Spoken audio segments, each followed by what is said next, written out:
শিলিগুড়িতে দুর্ঘটনার কবলে স্কুল বাস। শিলিগুড়ি জলপাই মোড়ে চলন্ত স্কুল বাস থেকে খুলে গেল পেছনের দুটি চাকা। শিলিগুড়ি থেকে ফুলবাড়ি যাবার পথে ঘটে এই দুর্ঘটনা। আতঙ্কিত হয়ে পড়ে স্কুল পড়ুয়ারা, পরে তাদের উদ্ধার করা হয়।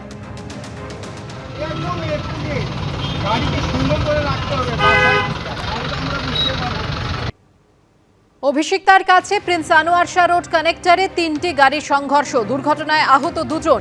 আহত ৭৫ বছরের এক বৃদ্ধ ও এক অটো চালক। তাদের হাসপাতালে নিয়ে যাওয়া হয়। হাসপাতালে চিকিৎসার পর আত্মীয়র সঙ্গে অটোয় বাড়ি ফিরছিলেন বৃদ্ধ। তখনই ভুল রুটে এসে একটি অ্যাপ ক্যাব অটোয় ধাক্কা মারে। এরপরে পাশ দিয়ে যাওয়া গাড়ির সঙ্গে অটোটির ধাক্কা লাগে। তিনটি গাড়ি দুমড়ে মুচড়ে যায়। আনোয়ার শাহ রোডের কানেক্টরের সামনে আমরা দেখতে পাচ্ছি মুখোমুখি সংঘর্ষ।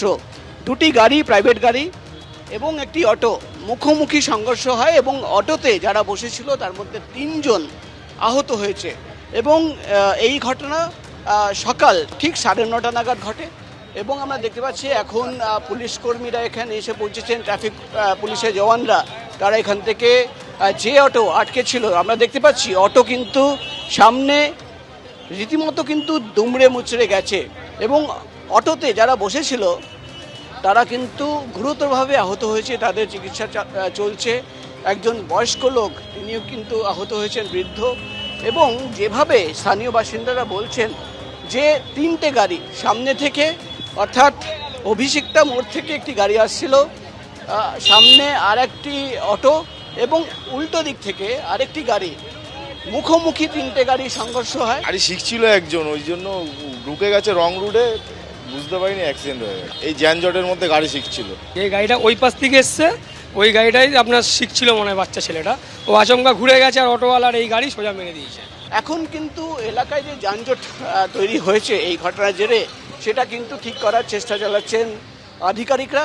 কিন্তু প্রশ্ন একটাই, যে এই ধরনের রাস্তা, যেটা ব্যস্ততম রাস্তা বলা যায়, যে রাস্তা বাইপাসকে যাদবপুর থেকে কানেক্ট করে, সেই রাস্তার উপরে অফিস টাইমে কিভাবে এই গাড়ি চালানোর একটি ট্রেনিং হতে পারে, সেটাই নিয়েই কিন্তু এখন সবচেয়ে বড় প্রশ্ন উঠছে।